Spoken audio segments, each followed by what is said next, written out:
Amid the ceaseless motion of modern life, the human mind gradually grows weary, not from a lack of information, but from the excess of things that must be understood, kept up with, endured. We grow accustomed to believing that if we are fast enough, strong enough, advanced enough, we will arrive where we are meant to be. But perhaps not every limit exists to be conquered. Tonight, you do not need to run anymore. You do not need to understand everything. You only need to listen. Within this very quiet space, we will enter a slow journey together, not to travel farther, but to see more deeply, not to surpass the speed of light, but to understand why the universe placed a boundary that no one can cross. For there are limits that are not meant to stop us, but to protect us from falling apart. There are speeds which, if reached, would cause time to stand still, leave consciousness with no place to exist, and render the very idea of a journey meaningless. Carl Sagan once wrote, "We are a way for the cosmos to know itself." Perhaps tonight the universe does not need you to move faster. It only asks that you pause and listen within a quiet orbit called silent orbit. The speed of light is often spoken of as a number, a cold value in textbooks, a technical limit that humanity dreams of reaching with stronger engines, better fuel, or superior intelligence. But when we listen more deeply, when we allow ourselves to slow down long enough, we begin to realize that the speed of light was never merely a speed. It is a structure, a rhythm of breath, a foundational law the universe uses to keep everything from dissolving into chaos. In the world, we know things follow in order. An action occurs and then its consequence appears. You touch a flame and the sensation of heat comes afterward. You speak a word and the sound travels outward, is heard, is understood, or misunderstood. This chain of cause and effect feels so obvious that we rarely ask what guarantees this order can exist at all. What prevents an effect from appearing before its cause, or one event from influencing another before it has even happened? The answer, quiet yet absolute, is the speed of light. This speed does not care whether you are standing still or moving. It does not care whether you are at the center of a galaxy or on a small, fragile planet. It does not depend on the source nor on the observer. It exists as a background condition of reality, the maximum speed at which information, influence, and causal relationships can propagate. In other words, it is the speed at which the universe allows one event to become meaningful to another. Without this limit, reality would lose its sequence. Time would no longer be a flowing current, but a tangled plane where before and after dissolve into confusion. And consciousness, which can only exist within a continuous chain of moments, would have nowhere to stand. This echoes a profound observation by Marcus Aurelius in Meditations. Nothing has meaning without context. In our universe, that context is the causal order preserved by the limit of light. We live in an age that worships speed. Everything is measured by how much faster, how much more efficient it can be. The human mind is stretched thin by endless streams of information, as if slowing down means being left behind. Yet at its deepest level, the universe whispers a different message. There are limits not meant to be overcome, but to be leaned upon. The speed of light is one of them. It is not a wall built to mock human ambition. It is closer to a steady heartbeat, keeping existence from consuming itself. Each time a photon leaves a star, each time a neural signal travels through your brain, each time a memory is awakened by the faintest scent, all of it obeys this limit. Nothing is allowed to arrive too early, because if it did, meaning itself would unravel. The physicist and philosopher Henri Bergson once emphasized that lived experience cannot be compressed into disconnected slices because consciousness requires duration, a continuous unfolding. If causality were broken, if effects could outrun their causes, that duration would collapse. We would no longer live in time, but be thrown into an indeterminate mixture of unordered events. From this perspective, our inability to surpass the speed of light is no longer a failure of technology, but a condition for consciousness to exist at all. By setting this limit, the universe chose coherence over chaos. It chose to allow stories to be told with beginnings, developments, and endings, instead of everything collapsing into a single ungraspable instant. Carl Jung once wrote in, "The archetypes and the collective unconscious meaning makes a great many things endurable, perhaps everything. But meaning can only arise where there is order, and order at the deepest layer of physics is anchored by the speed of light." When we speak of breaking this limit, we are not only talking about a faster spacecraft.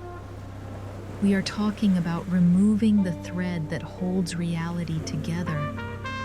A universe where information travels instantly would be a universe with no time for awareness, no pauses for experience, no sequence through which understanding can emerge. Perhaps that is why the universe does not allow it. And perhaps on a deeply human level, this is a gentle reminder for us as well, that not everything needs to move faster. Not every answer needs to arrive immediately. There are processes, healing, self-understanding, letting go, that can only unfold at a certain pace. Too fast, and we lose meaning. Slow down, and we begin to hear what was always there. In this quiet night, as you listen to these reflections, you may not need to remember the numerical value of the speed of light. It is enough to feel that the universe has chosen a rhythm slow enough for consciousness to bloom, strict enough to keep causality from dissolving, and gentle enough that a tired human being can lie back, take a deep breath, and allow themselves to remain right here within the calm order of existence. When we reach the understanding that the speed of light is not merely a number, but a boundary that keeps cause and effect from collapsing, another door quietly opens. Behind that door is no longer the question of how fast we can go, but a deeper, calmer one. Where are we within reality itself? And here, space and time no longer stand apart as separate ideas, but merge into a single flow. What physics gives the rather dry name of spacetime. In everyday intuition, we are used to thinking that we live in space and within time.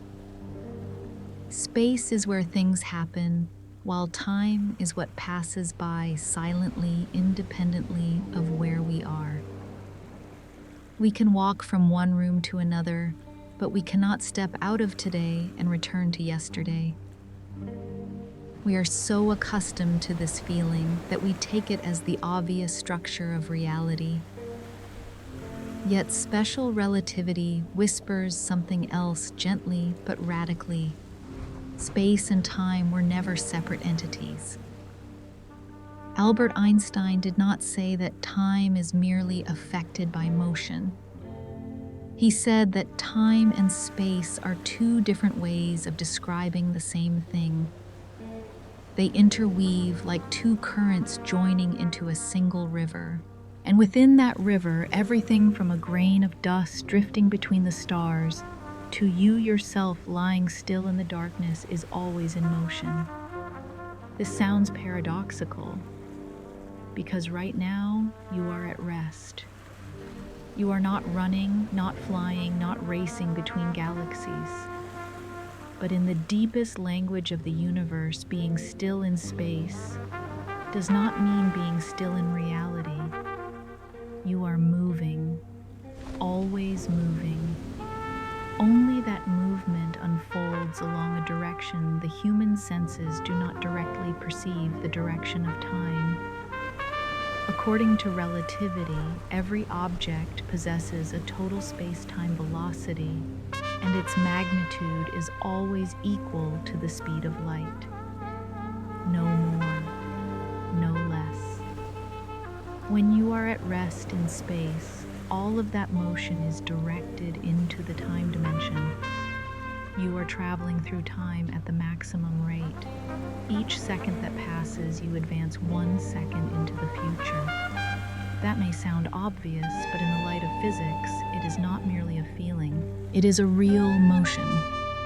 And when an object begins to accelerate through space, something strange occurs. Not because the universe punishes it, but because the structure of space-time does not allow the total velocity to exceed the limit. If you move faster through space, you must move more slowly through time. Not metaphorically, but in the most literal sense, your time flows more slowly relative to what remains at rest. From here, time dilation and length contraction are no longer odd laboratory curiosities. They become natural expressions of a deep balance. Space-time is like a stretched fabric. Pull it in one direction, and it must slacken in another. Space and time are two faces of a single structure constantly adjusting to one another to keep the whole from tearing apart. The philosopher Martin Heidegger once wrote in Being and Time is not a thing, thus nothing which is, and yet it remains constant in its passing away. Perhaps modern physics is only restating this insight in a different language. Time is not a clock hanging on the wall of the universe. It is a dimension of being flexible, pliable, changing with how we move through the world. When we recognize this, a strange softness emerges. For if time is not absolute, then the rhythm of each life need not be absolute either. Some people move quickly through space, they run, they search, they rush forward. Others seem to stand still, they remain, they listen, they live fully within the moment. Yet, at a deeper level, both are moving through space-time in their own way. Perhaps this is why our sense of time shifts with our inner state. An hour of waiting can feel endless, while a deep conversation passes so quickly we hardly notice it. Psychology and physics do not speak the same language, but here they touch. The experience of time was never a rigid straight line. It is always tied to how we are present in space, in emotion, in awareness. Carl Jung once wrote in Memories, Dreams, Reflections, "Who looks outside dreams, who looks inside awakes." Perhaps looking into the structure of space-time is also a way of looking inward. For it reminds us that presence is not only where we are, but how we are. You may be in the same room, the same night, the same bed, yet the way you move through this moment determines whether time feels fast or slow to you. When physics tells us that increasing speed in space slows the passage of time, we might hear it as a gentle metaphor for inner life. The more we try to run away, the more we try to go far, the more we lose the ability to remain with ourselves.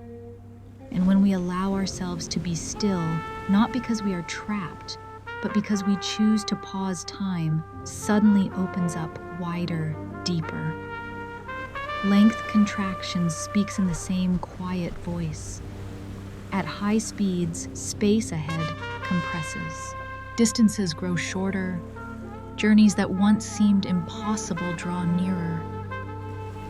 In inner life, this feels strangely familiar. When our perspective shifts, problems that once felt immense can become smaller. Not because they disappear, but because our inner space-time has moved. When heard slowly enough, the universe's rhythm is no longer frightening. It does not say we must race against time. It says time will move with us according to how we choose to be present.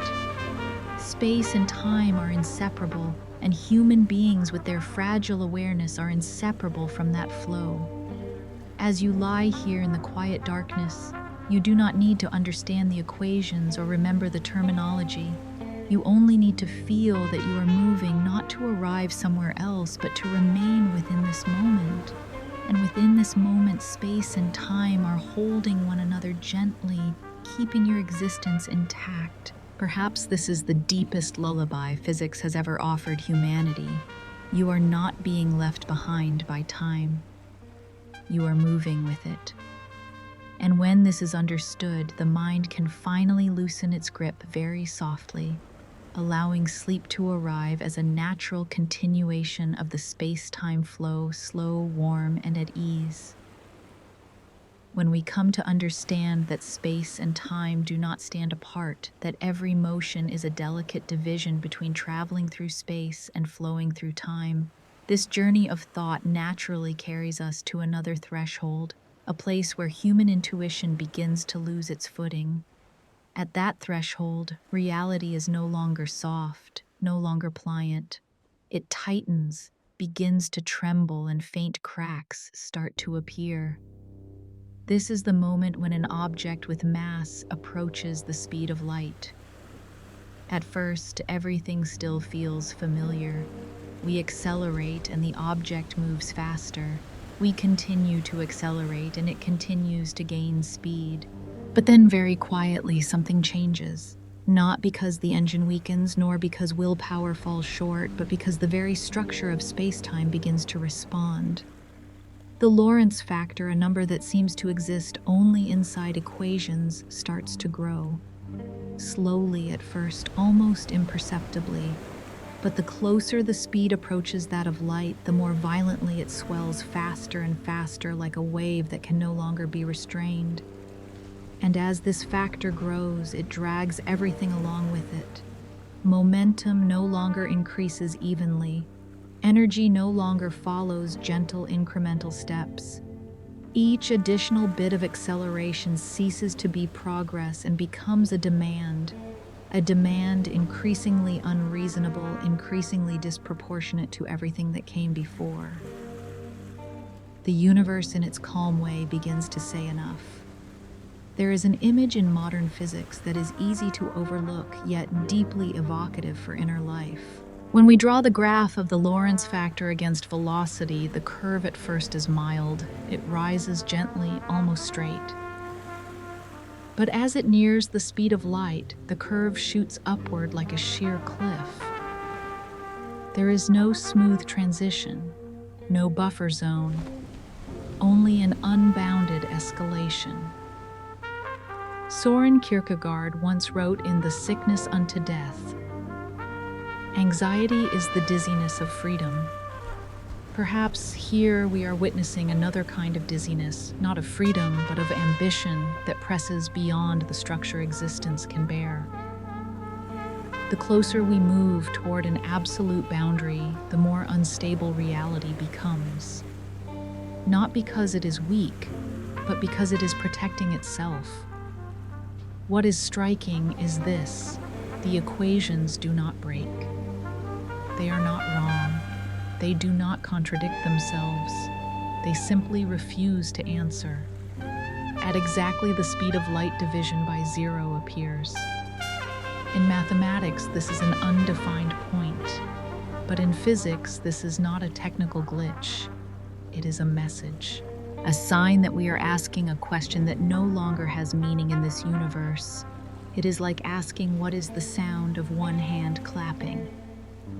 The question is not linguistically flawed, but reality offers no answer. The speed of light is such a threshold. When we try to describe the state of matter at that limit, the language of physics, ordinarily so generous, must fall silent. There is a strange beauty in this. A beauty that is not loud or dazzling, but quiet and restrained. The universe does not push us back with force. It does not punish. It simply makes continuation infinite to the point where all effort dissolves into the very amplification of itself. No door slams shut. there is only a road stretching endlessly onward, one that no one can ever finish walking.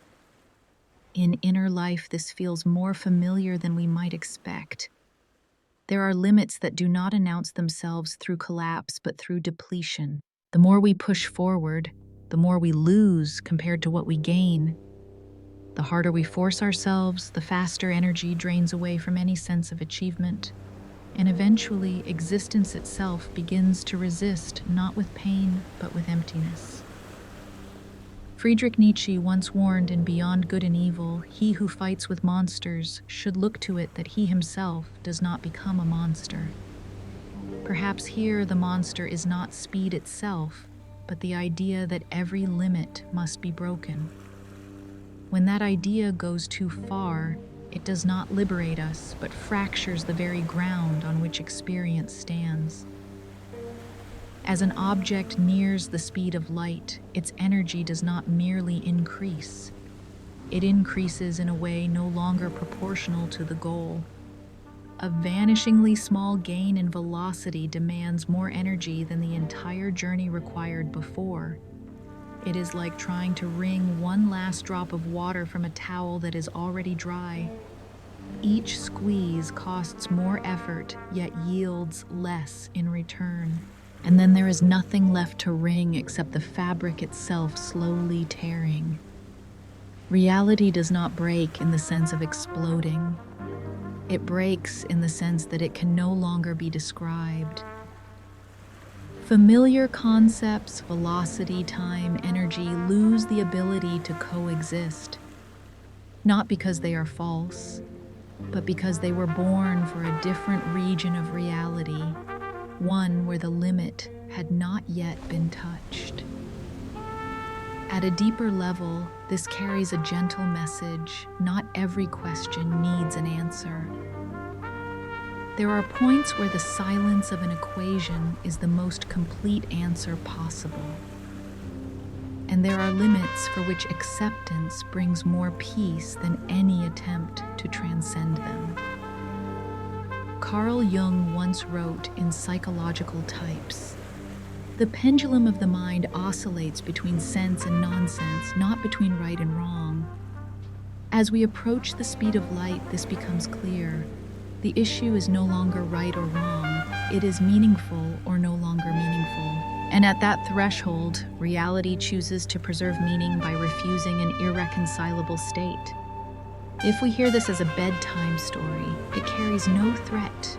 It sounds like a gentle reminder that some journeys are beautiful only if they stop at the right moment, that some dreams must remain dreams, lest they turn into the nightmare of infinity. As you lie here in the quiet of the night, you do not need to remember what the Lorentz factor is, or why energy grows without bound. It is enough to feel that the universe has placed boundaries not to forbid, but to keep reality from tearing apart. And that human beings, when they learn to listen to those boundaries, may discover a very rare art, the art of stopping before dissolving. Within that stopping, there is a silent healing, a sense that you do not need to reach the end of every possibility, that simply being intact, meaningful, and able to experience is already enough. And when that thought settles like a gentle wave retreating from the shore, the mind can soften, allowing sleep to arrive not as an escape, but as a natural return to the rhythm the universe has chosen. After reaching the boundary where equations begin to fall silent, where reality itself refuses to be stretched any further, we are often tempted to imagine a very concrete cause that mass increases. That the faster an object moves, the heavier it becomes, more cumbersome, dragged back by its own infinite weight. It sounds reasonable. It is simple. It is easy to picture. And for a long time it served as a convenient explanation. But the universe, as usual, chooses a more subtle path. In truth, as an object approaches the speed of light, its rest mass does not change. Not at all. A spacecraft, an elementary particle, or even your own body, if it could accelerate to such speeds, would carry exactly the same amount of mass as when at rest. No more, no less. Nothing becomes heavier in the familiar sense. And when this is understood, one layer of illusion falls away, revealing something deeper, quieter, and yet more uncompromising: inertia. Inertia is not weight. It is not the sensation of being pressed into the ground. Inertia is resistance to change, the tendency to remain as one is. An object at rest wants to stay at rest. An object in motion wants to continue moving as it already does. At low speeds, inertia is gentle. We push and the object moves. We push harder and it moves faster. But as speed increases, especially as it nears the speed of light, inertia ceases to be gentle. It swells. It stiffens. It becomes a wall that needs no material substance to exist. Momentum grows not linearly but without bound. And since momentum measures how difficult something is to change, each new attempt at acceleration encounters a resistance greater than everything that came before. Not because the object has gained mass, but because it increasingly refuses to alter its state of motion. The universe does not need to make mass infinite. It only needs to make change infinitely difficult. There is a quiet beauty in this. No spectacle, no visible opposing force, no boulder blocking the road. Only a gradual increase in impossibility. As if reality were whispering, you are still yourself, but you cannot go farther in this way. Baruch Spinoza once wrote in Ethics, "Each thing, as far as it can by its own power, strives to persevere in its being." Inertia is the physical expression of that insight. Everything strives to preserve its mode of existence, and when velocity approaches the absolute limit, that striving becomes infinite, not out of malice, not as prohibition, but as self-preservation. In inner life, we often confuse weight with inertia. We say we feel too heavy, too burdened, carrying too much. Yet sometimes what holds us in place is not weight at all, but resistance to change. An old habit, a familiar identity, a story about ourselves we have told for too long. Not heavier, just harder to change. As in physics, an infinite mass is not required to stop motion, only inertia large enough. And that inertia does not appear suddenly. It grows with speed, with each step forward, with each effort to exceed a former boundary, until moving on is no longer motion at all, but a futile struggle against the structure of existence itself. This is why the notion of relativistic mass has gradually been set aside in modern physics. It is a convenient metaphor, but a misleading one.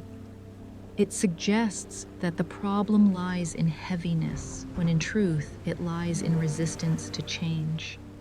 And at the deepest level of reality, those two are not the same. Albert Einstein emphasized this in his later reflections when he grew dissatisfied with teaching that made mass increase. He wanted us to look directly at inertia and momentum rather than covering them with a familiar word that distracts more than it clarifies. When we release the idea that objects become infinitely heavy, we also release a confrontational way of seeing. There is no longer a sense of being crushed by something growing ever larger. Instead, we perceive a subtle conservation, The universe does not add burdens. It simply makes change unnecessary. A stillness formed not by weight, but by the rigidity of what already is. Perhaps this is one of the most quietly healing lessons physics offers. Not every impasse comes from carrying too much.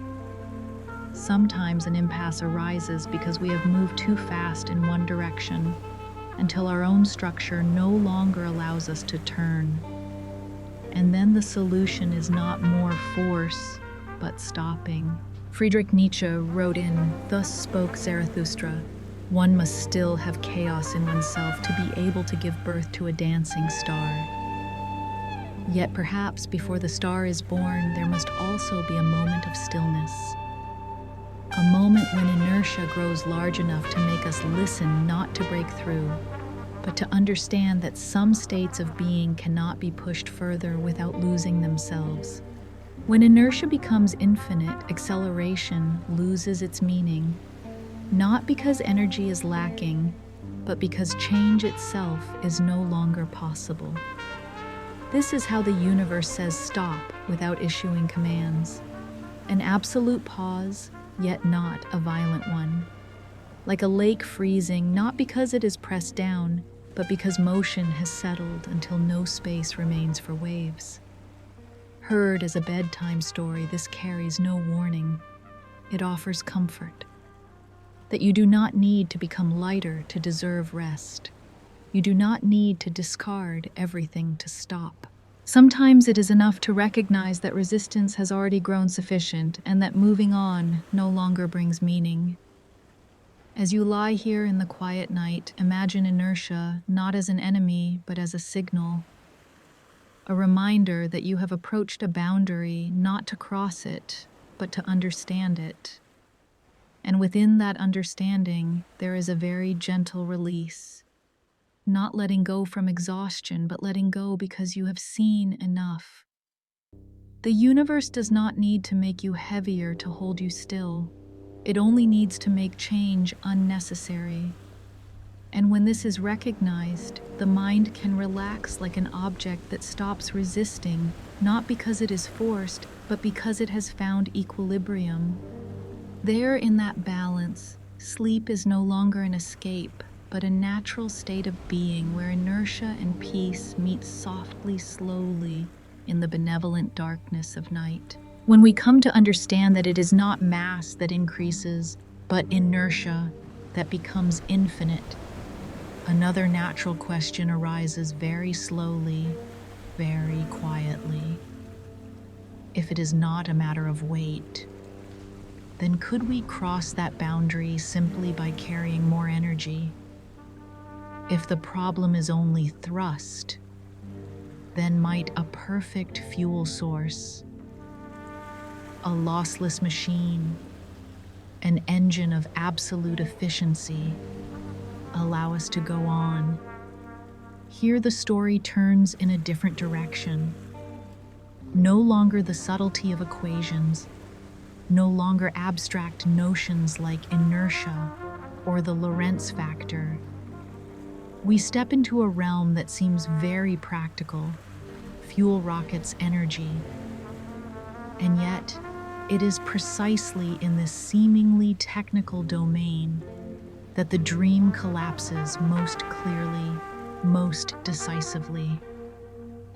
The rocket equation, a formula that has quietly governed every journey beyond Earth, contains a cold truth: velocity increases logarithmically, but fuel mass increases exponentially. Which means that to go a little faster, we do not need a little more fuel. We need vastly more. And the cruelty here is simple: that fuel itself has mass. To push it, we need more fuel to push the fuel that pushes the fuel. At low speeds, this relationship feels gentle. We are used to rockets being 90% fuel by mass. We accept that. But when we enter the relativistic regime, the equation reveals its true nature. Each step forward becomes a spiral. The more we want to accelerate, the more we must carry. The more we carry, the harder acceleration becomes. And that spiral has no stopping point. People often say, if we had antimatter, everything would be different. Indeed, antimatter is the most ideal fuel the universe allows. When matter and antimatter meet, all mass is converted into energy. No loss, no residue. It is the purest expression of the equation E equals mc squared, a perfect dream. But even within that dream, the rocket equation does not yield.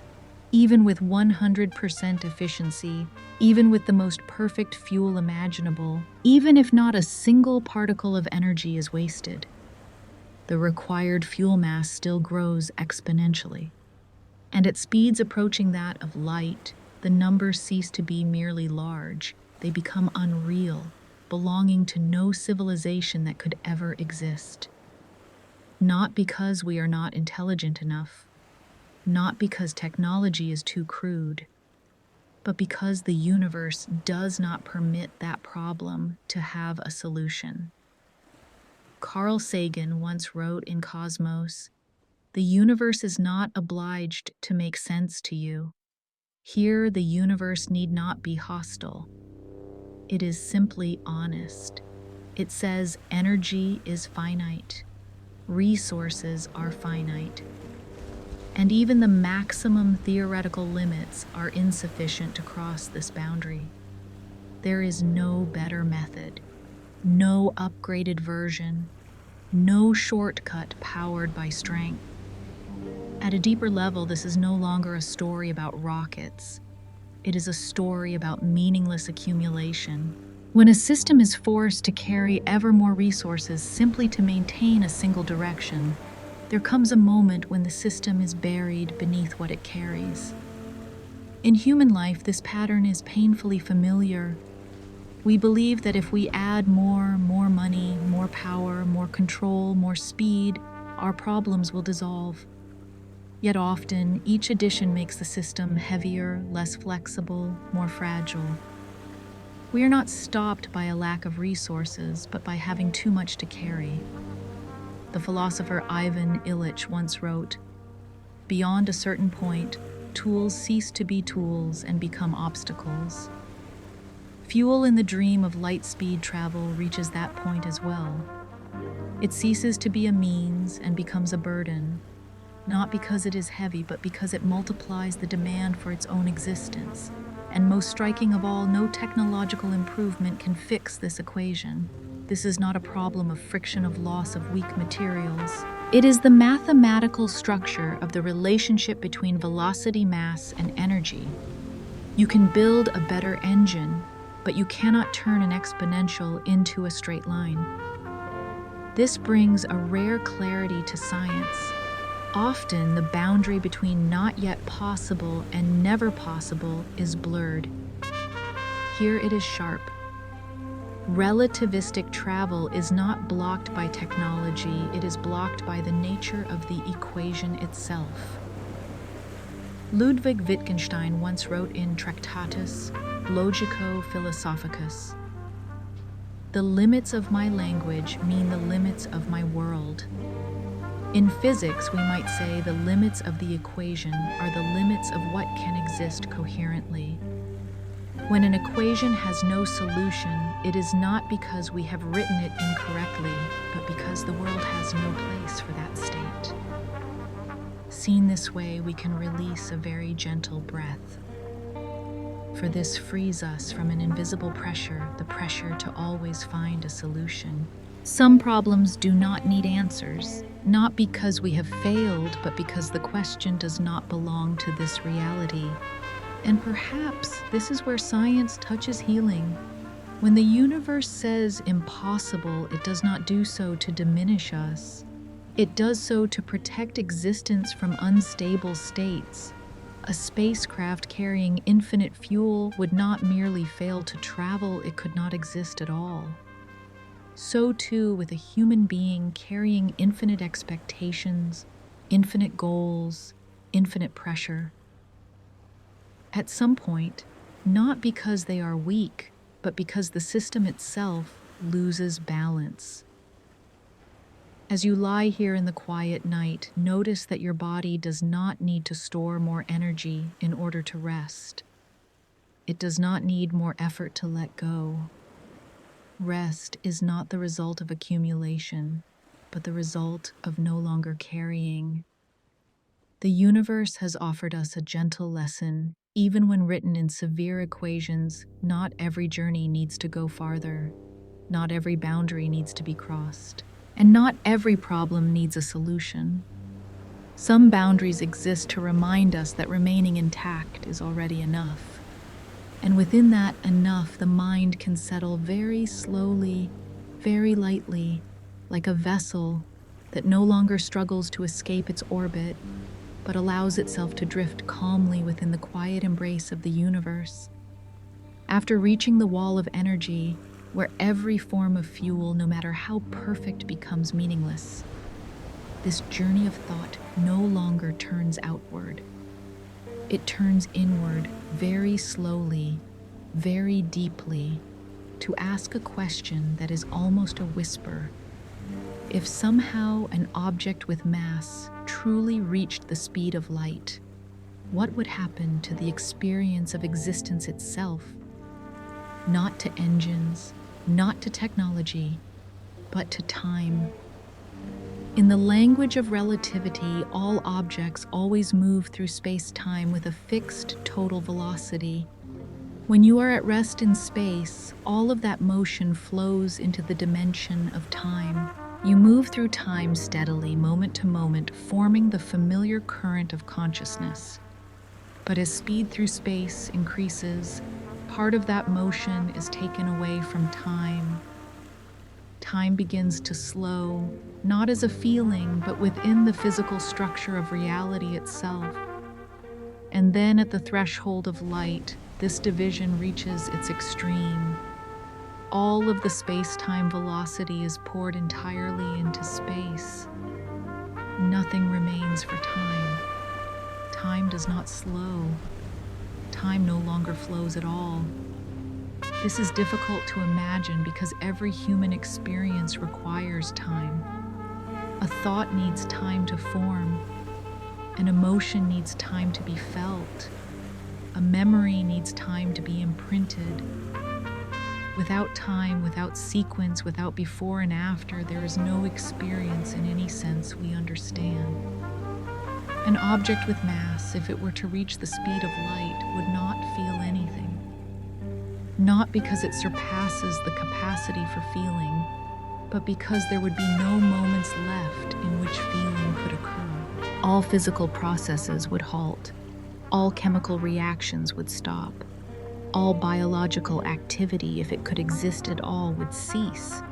And with them, consciousness, which is itself a process, would lose the ground required to exist. Here we encounter a very quiet paradox. Travel at the speed of light, if it were possible, would not be a journey. There would be no voyage, no unfolding experience, no sense of I am traveling, only a space-time state in which the very notion of now has lost its meaning. Henri Bergson drew a clear distinction between measured time and lived time, which he called duration. In Time and Free Will, he wrote, "Pure duration is the form which the succession of our conscious states assumes when our ego lets itself live.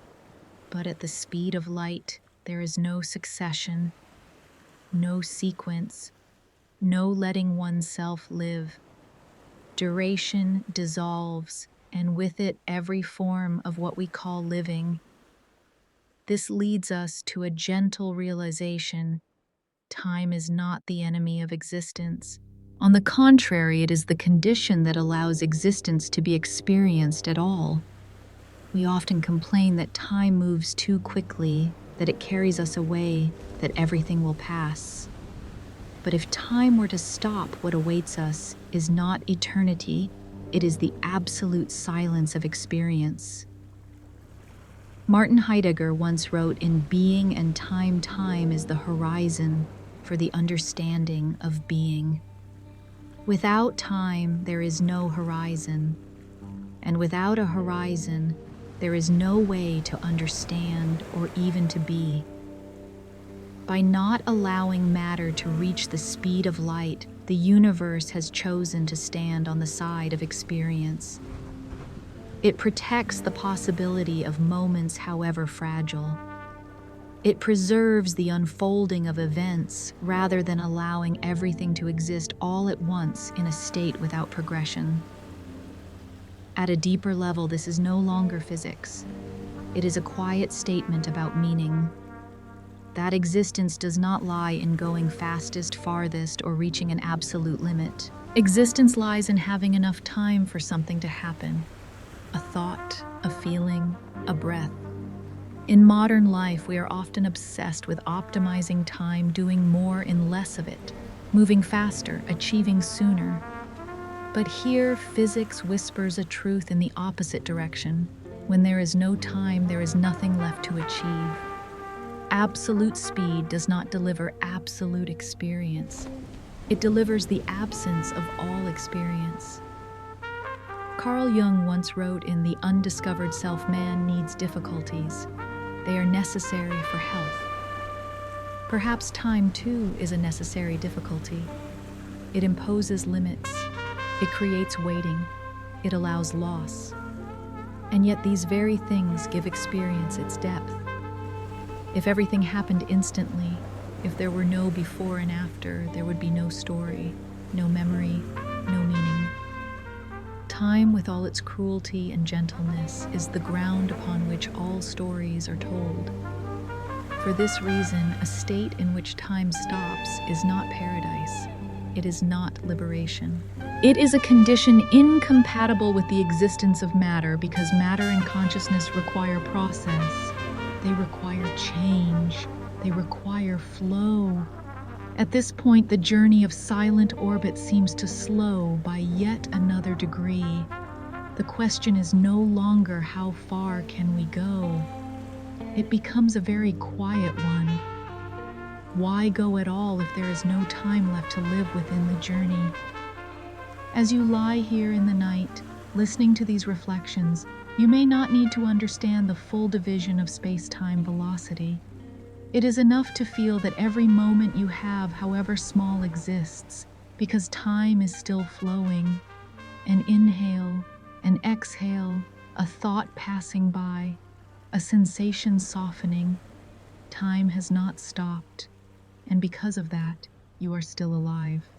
Perhaps the most healing realization in all of this is this: you do not need to reach the speed of light to touch peace. You only need to allow time to do what it is meant to do, to support experience, rather than be treated as something to defeat. The universe does not promise immortality in a frozen instant. It promises a flow, finite, fragile, yet long enough for consciousness to bloom. And when this is understood, the mind can release very gently, not because everything has stopped, but because you are moving with time rather than against it. Within that movement, sleep arrives as a natural continuation, not as the disappearance of awareness, but as a shift of rhythm where time continues to flow slower, softer, carrying you into another quiet region of existence. And there, in that warm darkness, you no longer need to move faster. You only need to remain within the current that is still holding you very gently, very steadily through the night. After passing through the limits of energy, of inertia, of time stretched thin and then dissolved, this journey quietly reaches an even deeper layer, the layer of order.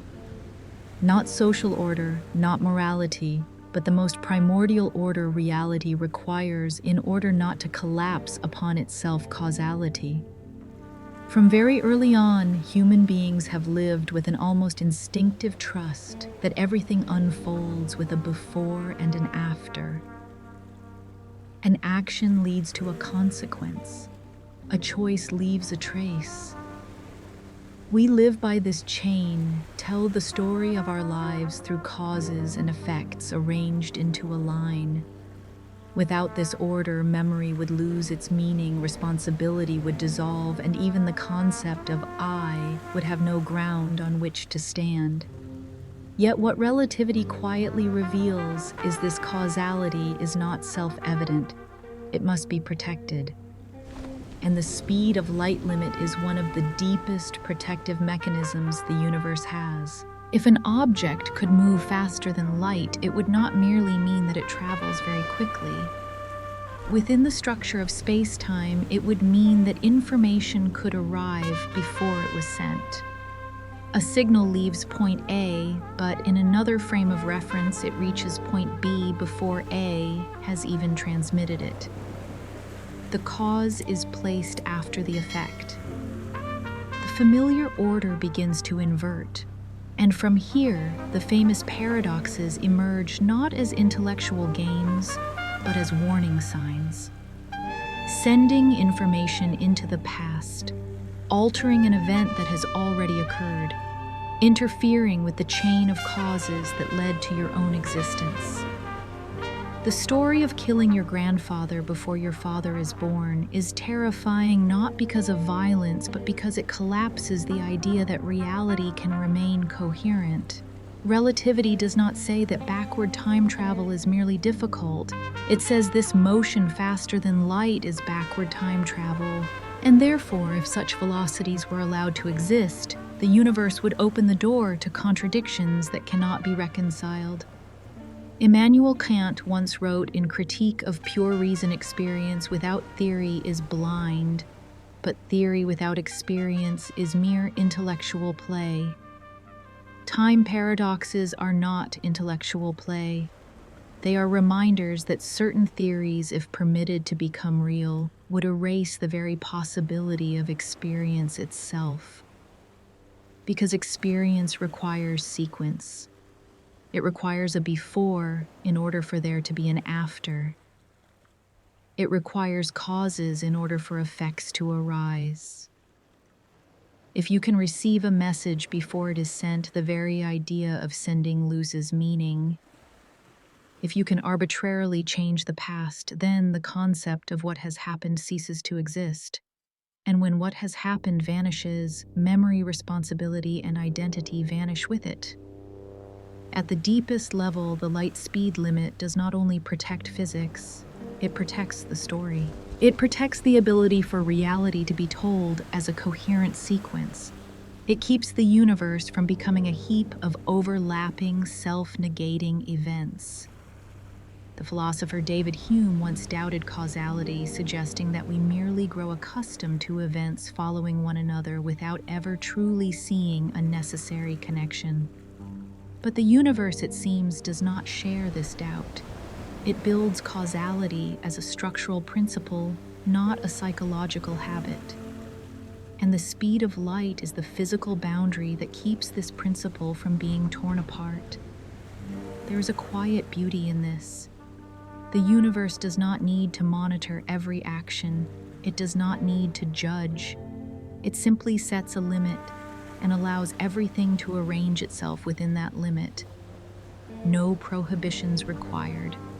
Only the refusal to allow the conditions under which paradoxes could arise. Here, the scientific journey touches a deeply human form of healing.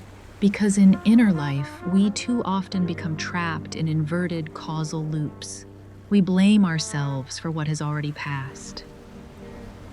We want to go back to fix, to say what was left unsaid, to change choices already made. We imagine that if we could intervene in the past, everything would finally be at peace. But just as in physics, breaking causality does not bring healing, it brings only disorder. When cause and effect lose their order, the mind finds no ground on which to rest. Regret becomes infinite. Responsibility dissolves, and we no longer know who we are within the story. Carl Jung once wrote in Modern Man in Search of a Soul, "Until you make the unconscious conscious, it will direct your life, and you will call it fate." Perhaps protecting causality is also protecting our ability to recognize what has led us here. not to change the past, but to understand it, not to reverse it, but to integrate it. By not allowing information to travel into the past, the universe has chosen to keep fractures where they belong in the past. It does not allow them to propagate backward and destroy the foundation of the present. This is not cruelty. It is a form of care, cold perhaps, but necessary. If every effect could occur before its cause, there would be no responsibility, no learning, no growth. For growth is precisely living with the consequences of what has happened within an order that cannot be reversed. Thus, the speed of light limit is not a barrier to freedom. It is the condition that prevents freedom from destroying itself. It preserves the meaning of choice. It ensures that decisions leave traces. It keeps the story of a human life from being erased by infinite paradox. As you lie here in the quiet night listening to these reflections, you may be carrying a few unanswered questions of your own, a few if-onlys, a few wishes to go back. But notice this reality does not allow you to return, and because of that, it allows you to go on. Causality is protected not to imprison you in the past, but to keep the past from tearing you apart. Each moment moves in only one direction, and within that direction, you are allowed to release what cannot be changed and remain with what is here. The universe has chosen consistency over all possibilities, and in that choice, there is a deep calm. Not everything can happen, and because of that, what is happening can matter. When this is understood, the mind can breathe more slowly, no longer guarding countless parallel scenarios, no longer repairing the past in imagination. Only a single flow before and after, clear enough for you to gently place yourself into this moment. Here within an order where causality remains intact, sleep is not a loss of control. It is an act of trust. Trust that the world will not invert itself while your eyes are closed. Trust that when you let yourself sink down, everything will remain where it belongs. And in that quiet trust, you may allow yourself to rest, not because you have understood the entire universe, but because the universe, through its silent limits, is stable enough to carry you through the night. After understanding that the limit of light exists to protect causal order, a very human reflex often arises, gentle yet persistent. Is there a way around it? If it cannot be crossed, can it be bypassed? If the wall cannot be broken, is there some hidden door still waiting to be opened? Here, scientific imagination begins to weave familiar images, wormholes connecting distant points of space-time, warp drives that bend space, so we need not move fast, exotic matter with negative energy holding impossible structures open. These ideas are beautiful, daring, and liberating. They give us hope that the universe, though strict, has left a loophole for cleverness. But when we listen more carefully, when we allow ourselves to slow down long enough, we notice something very quiet. Those escape routes exist only on paper, not because they are forbidden, not because they have not yet been invented, but because each loophole demands conditions that reality has never confirmed. Negative energy required to keep a wormhole open has never been observed as a stable form of existence. Exotic matter needed to bend space-time at will remains a mathematical concept, not a physical entity. And what is striking is this. The deeper we go into modern physics, those loopholes do not widen, they close. Quantum mechanics, rather than providing an escape, often tightens the limits. Uncertainties, vacuum fluctuations, principles that seem to allow energy to be cheated, all ultimately come with subtler constraints. Each time one equation hints at a shortcut, another appears to remind us that the price would tear the entire structure apart. The universe, in its quiet way, seems to dislike shortcuts. Albert Einstein once wrote in a letter, "Nature hides her secret because of her essential loftiness, but not by means of ruse." Nature does not deceive us with tricks. It sets no traps. It is simply so consistent that tricks have no place to exist. This shifts the journey of silent orbit into a different tone. It is no longer a story about whether we are clever enough to overcome limits. It becomes a much quieter question. Is the constant search for loopholes truly a sign of understanding? In inner life, we are also accustomed to seeking escape routes. When an uncomfortable feeling arises, we look for ways to avoid it. When a limit appears, we search for hacks to bypass it without facing it. We believe that with enough creativity, every barrier can be bent. But just as in physics, these escapes often lead to contradictions, not immediately but slowly accumulating. A decision that slips around today may solve a surface problem, but leave a crack in the deeper structure of life. A habit of avoidance may soothe pain temporarily, but weaken the psyche's ability to self-balance, and eventually the whole story becomes disordered, illogical, inconsistent. Soren Kierkegaard once wrote, "In either or, life can only be understood backwards, but it must be lived forwards." Imagined escape routes often ignore this. They promise a way of living above consequences without having to live through them. But when causality is bypassed, meaning dissolves. In physics, a stable wormhole would allow information to travel from the future into the past. A perfect warp drive would allow one to surpass the light speed limit without bearing familiar consequences. Yet it is precisely these possibilities that cause logic to collapse. If every point can connect to every other without sequence, then there is no far or near, no before or after, no story. And the universe, it seems, cares deeply about the story. Carl Jung once wrote in The Structure and Dynamics of the Psyche, "The psyche is a self-regulating system. So is the universe. When a possibility threatens to break that self-regulation, it does not need to forbid it. It simply does not allow it to become real. This does not make science poorer.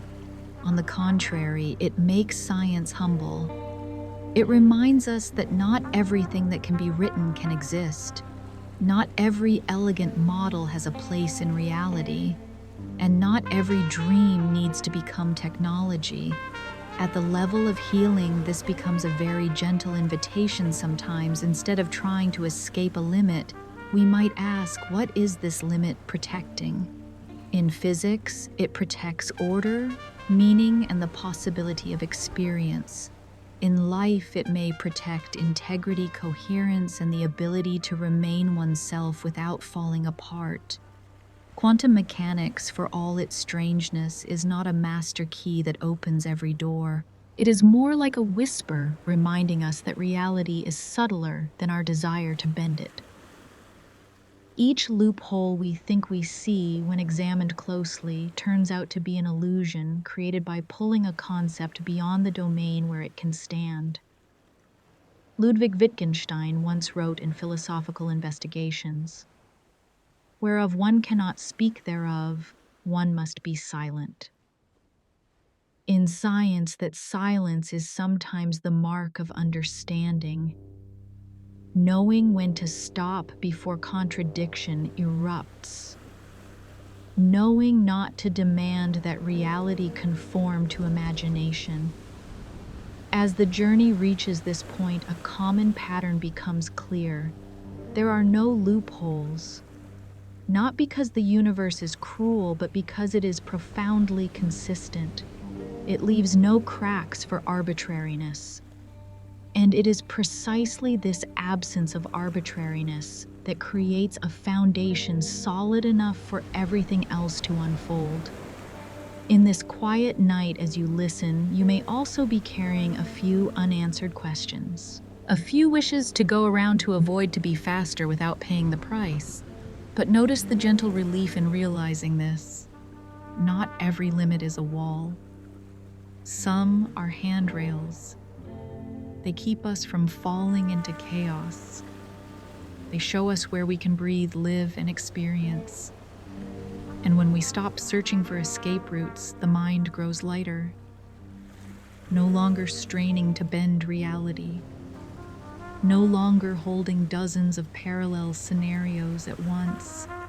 Only a single flow, slow, consistent, and trustworthy enough for you to place your weight upon it. The universe does not promise shortcuts. It promises a path that can be walked. And within that promise lies a deep comfort. You do not need to cheat the rules to be allowed to remain. You only need to stand where reality permits. And that place, when seen slowly enough, long enough, is already peaceful. When this is understood, sleep does not arrive as surrender, but as a gentle agreement with how the universe works. No secret exits, no hidden doors, only a quiet order, and within that order you are allowed to rest safe and whole through the night. After passing through the last doors of hope, where no loopholes remain, where every shortcut closes within the cold consistency of physics, this journey arrives at a stark truth. One does not need to reach the speed of light. Merely approaching it is enough to make reality unlivable. Here, this is no longer a story about equations or abstract concepts. It is a story about the environment that existence must face, an environment so hostile that everything familiar begins to invert. We often imagine space as empty, a quiet, clean void through which a vessel can race without resistance. But this is a gentle illusion.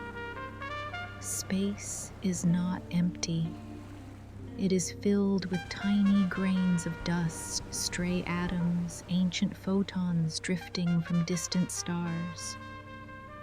At everyday speeds, they are harmless. We do not feel them.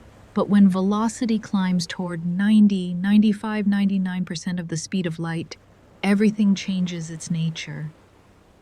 A tiny dust particle so small it would normally be negligible when struck at relativistic speed carries staggering energy.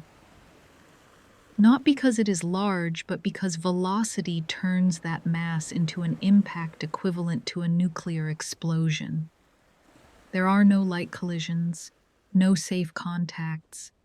Every encounter becomes annihilation. And it is not only dust. Cosmic radiation, always present, becomes lethal.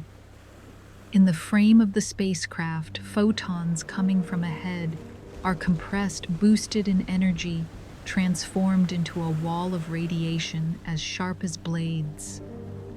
No material can respond quickly enough. No shield is intelligent enough to adapt. At such speeds, defense itself becomes an outdated concept. Physics does not need to impose a prohibition. It only allows consequences to reveal themselves. And the consequence here is unmistakable. Even before reaching light speed, the environment turns into hell. Not because the universe is hostile, but because speed turns everything into a weapon. Thomas Hobbes once wrote in Leviathan, "Force and fraud are in war the two cardinal virtues." But in this war, there is no fraud, no strategy. There is only force born of velocity. And that force does not discriminate. It does not care who you are. It merely does what physics requires. At a deeper level, this reveals a very quiet truth. Not every goal can be reached by gradual approach. There are thresholds where merely coming close is enough to destroy the conditions for existence. One need not cross them. One need not touch them. Proximity alone is sufficient to unravel. In inner life, we often believe the same thing, just a little more. More pressure, more effort, more speed. We think that if we have not yet reached the destination, we should simply increase another 10%, another 20%. But there are systems that cannot tolerate such escalation. Bodies, minds, and relationships all have thresholds where crossing or merely nearing transforms what was harmless into harm. Carl Jung warned in the relations between the ego and the unconscious one does not become enlightened by imagining figures of light, but by making the darkness conscious. Perhaps here the darkness is the truth that speed when worshipped can turn everything into violence. Not violence of intent, but violence of consequence. At relativistic speeds, space is no longer a neutral backdrop. It becomes a collision field. Each particle is a bullet, each photon a blade, and the most frightening thing is not their power, but their inevitability. There is no time to react, no delay in which to adjust, no afterward in which to repair. This empties the dream of just 90 to 99%. There is no safe buffer zone, no threshold of almost enough. Relativistic velocity is not a gentle slope. It is a cliff. And every added percentage is a step closer to an environment incompatible with life. Hannah Arendt once wrote in The Human Condition, "Unlimited power destroys not only its objects but also itself." Speed, when unlimited in its consequences, does the same.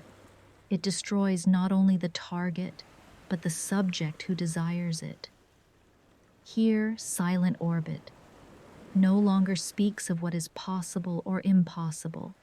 It speaks of the conditions of life, conditions that are fragile, requiring rhythm, space, and slowness enough for response to occur. When rhythm is pushed too far, response disappears. And when response disappears, every living system collapses. The healing in this realization arrives quietly. It carries no disappointment, only clarity. That the safe region of existence lies far from extreme amplitudes. That not yet at light speed does not mean safe, and that slowing down is not failure but a condition for living. In this quiet night, as you listen, you may also be standing near a threshold, not in space, but in life. A pace of work too fast, an expectation too high, a pressure sustained for too long, and perhaps, as in physics, one need not cross over to be harmed. Coming too close is enough. The universe teaches this lesson without drama. Space is not empty. Life is not either. Every seeming void is filled with tiny particles, responsibilities, emotions, memories that appear harmless, but when driven at high speed can collide with great pain. Perhaps wisdom here is not found in stronger shields, better materials, or faster strategies. It is found in choosing a velocity compatible with life, choosing a rhythm where feedback can still arrive, choosing a speed at which space remains space rather than turning into a weapon. When this is recognized, the mind can release a little.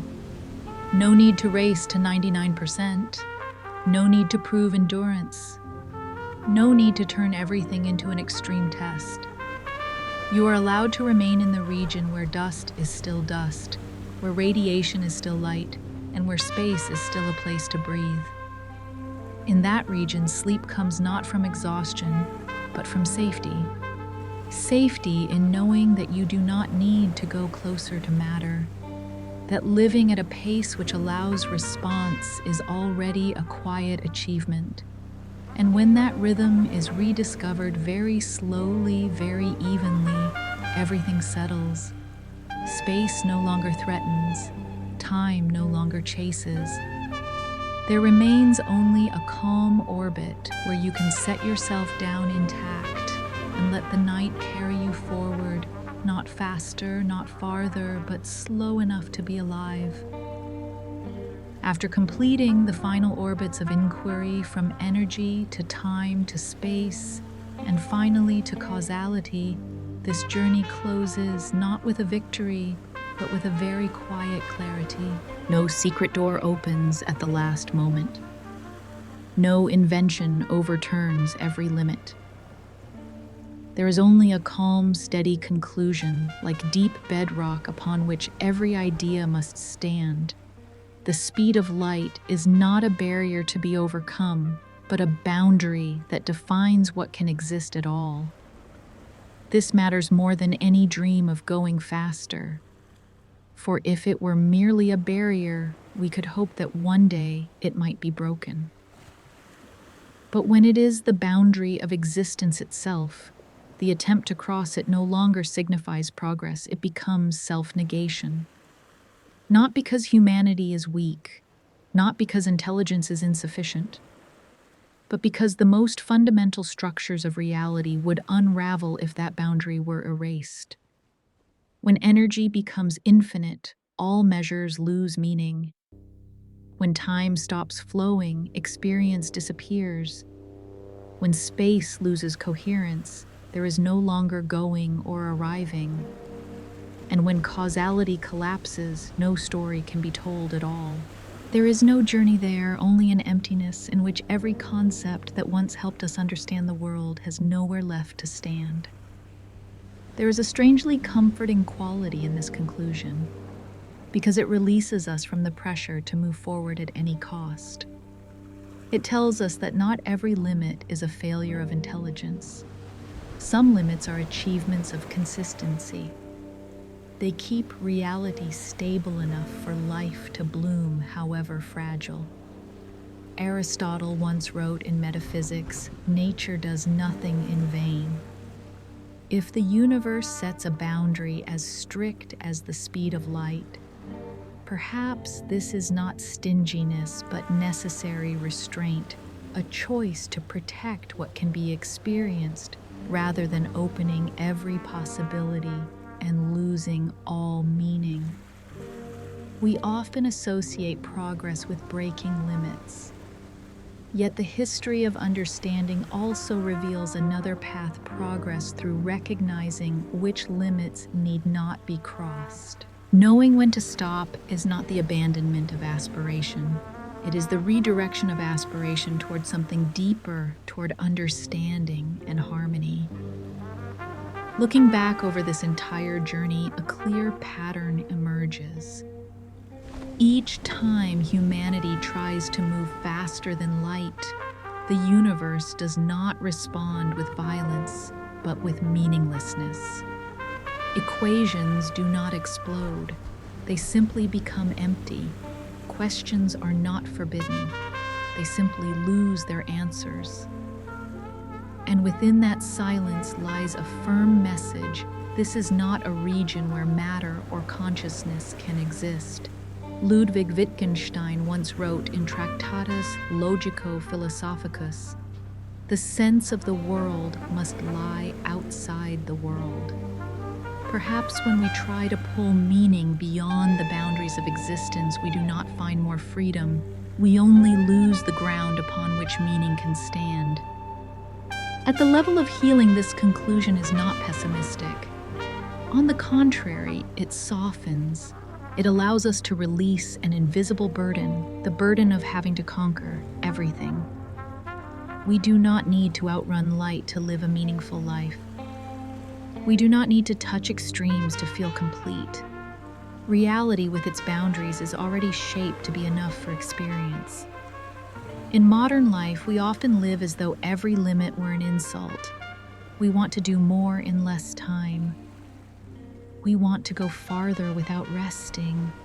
We want to gain more without paying a price. But physics, with its cold yet compassionate honesty, reminds us that every living system needs boundaries in order not to destroy itself. Carl Jung once wrote in The Undiscovered Self, "The individual who is not anchored in himself becomes a pawn of collective forces." A reality without boundaries is the same. It becomes hostage to every possibility until no possibility has meaning. When the speed of light is understood as a boundary of existence, the world begins to look different. No longer an arena where we must defeat every law, but a subtle structure in which each law plays a protective role, not to restrain, but to ensure that the story can continue. And perhaps the most beautiful thing here is this: that boundary takes nothing essential away. It does not forbid love. It does not forbid understanding. It does not forbid depth. It forbids only one kind of going, the kind that makes time vanish, experience dissolve, and meaning lose its place to rest. As you lie here in the quiet night listening to this journey come to a close, you may be touching a boundary of your own, a limit of strength, a limit of endurance, a limit of the speed at which you live. And perhaps, like the universe itself, that limit has not arrived to stop you, but to keep you whole. Not every impossible is a rejection. Some are a form of care. Some are reality's way of saying, beyond this point, you would no longer be here to experience anything at all. Traveling at the speed of light with matter is impossible, not because it is difficult, but because it is meaningless. And within that meaninglessness, another meaning quietly appears. The meaning of remaining in the region where experience can still bloom. Perhaps instead of asking, how can we go faster? The quieter, deeper question is, how can we remain fully present within a rhythm that allows us to live? There no infinite energy is needed, no breaking of time, no reversal of causality, only a flow slow enough to be felt. Marcus Aurelius once wrote in Meditations, "Do not act as if you are going to live 10,000 years. Not as pessimism, but as a reminder that limits are what allow us to cherish. A finite life can be deeper than an infinite ambition." As this conclusion settles like cosmic dust after a distant shock, the mind no longer needs to argue, no need to prove, no need to resist. There remains only a gentle acceptance that the universe has chosen consistency over all possibilities. And in doing so, it has chosen the side of experience, the side of small moments of stories with beginnings and endings, of sleep arriving when everything has been returned to its proper place. In silent orbit, the ending is not a stop. It is a closed circle in which you can rest. Not faster, not farther, only quiet enough for you to let yourself go, trusting that the world remains there, consistent and steady when you close your eyes. And in that very quiet trust, sleep is not a retreat from reality, but a gentle merging with its deepest rhythm, where boundaries do not imprison but support, where not being able to go on is precisely what allows you to remain. And now, as this journey gently draws to a close, you do not need to carry anything more with you. The universe is still there, vast, silent, and profoundly steady. Not through force, but through its quiet limits. There are boundaries not set to obstruct, but to protect. To protect order from chaos. To protect time from collapse. to protect the fragile experience of consciousness from dissolving into meaninglessness. The universe does not need to outrun itself. It chooses to remain within a rhythm slow enough for everything to unfold. And in that choice, it is also protecting you. You do not need to go any farther tonight. No need to touch the extreme. No need to cross any boundary. Just remain. Remain with the breath as it slows. Remain with this very small moment where time is still flowing and you are still being held. If a few drifting thoughts remain, let them drift. If a few unanswered questions linger, let them rest. The universe has done its part, keeping everything from falling apart. The rest you may entrust to the night.